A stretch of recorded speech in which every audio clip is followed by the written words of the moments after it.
Samira iyo Kinkisike iyo shaaciyay inay si caadi ah u kala hadheen iyadoo Samira ka hadlaysay barteeda YouTube-ka live uga jirtay sheegtay inay kala hadheen amba ay kala tageen Samira iyo xaskeedii saygeedii hana dhahdee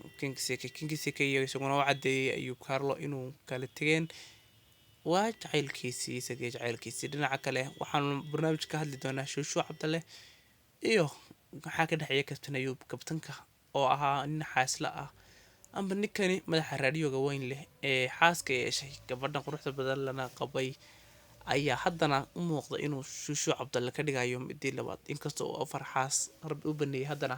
san ognahay hablaha Soomaalida waqtigan waxa lagula soo tagay ama laga tagayaba inaysan xabadii labaadba aqbali karin aan baahi ka soo riwaadaan oo ay leeyihiin warqadda isiya haddii aad mid kale igula labeysaan haddaba Ayub Carlo iyo isagoo waqtigan shaaciyay inuu Shushu Cabdalle guurtay isagoo muddooyinkii dambe la arkay isagoo iyaga oo live ku wada jira labadoodan oo live wax ku duubaya amba bar TikTok live uga wada sheekaysanaya balse gabadhiisan ayaa markiiba wixii ka hadashay arrintii oo cirka ku shareertay iyadoo ku tilmaantay inay tahay dandaansi iyo mid ay ku duufsanay xaqeeda amba mid gabadh kale uga daba keenay isagoo markii horeba kula ballamay inuu kaligeed macnaha waa ahaan doonto marwo amba saygeeda waa ahaan doono arrintan ayaa timid kadib markii isaguna u sheegay dhinaciisa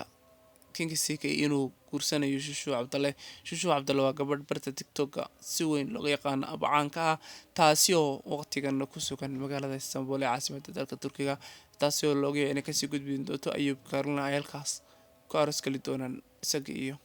halkaas hadhahdee sorry waxa halka ku sugnayd maahan Shushu ee waxay ahayd Natasha waxaan isku qalday Natasha iyo Shushu haddaba waxay ku sugan tahay Muqdisho caasimadda Soomaaliya ay ku sugan tahay waxaana la rajeynayaa in todobaadka socda ama la socda u baxdo Turkiga kadibna ay u baxsato dhinaca Ayub Carlo oo jooga halkaasna arooskooda ka dhaco dhag ay farna ay halkaas ka dhacdo amba ay dadku si weyn halkaas xafladda arooskooda dhagaha uga wada daawadaan amba indhaha uga wada daawadaan dhagahna ay uga wada maqlaan Kinkisikeena wuxuu si cad oo kabasho lahayn u shaaciyay inay kala tageen Samira iyo isagu oo ay noqdeen lamaane jacaylkoodii ku fashilmay amba gaari waayay howlkii yoolka ay kala hayeen farxadda amba guurkoodii halkaas ku babay saacadii la soo dhaafay inuu farxad kala duwan marna ka hadlaynay maalmo ugu dambeeyay ka hadlay inay kala taagan yihiin amba ay codad kala duubteen haddana waxa si cad nimka loo sheegay inay amba uu sheegay Ayub inay labaduba ay furka ku tuureen wixii jacaylka loo jiray isaguna Ayub Carlo dhinaciisa u sheegay Shushu guursanayo waxaan qaarna leen habaliyo kala xalin alla sugu soo celiyo aad baad mahadsantahay saaxiibadana ku xiran barteena gaarka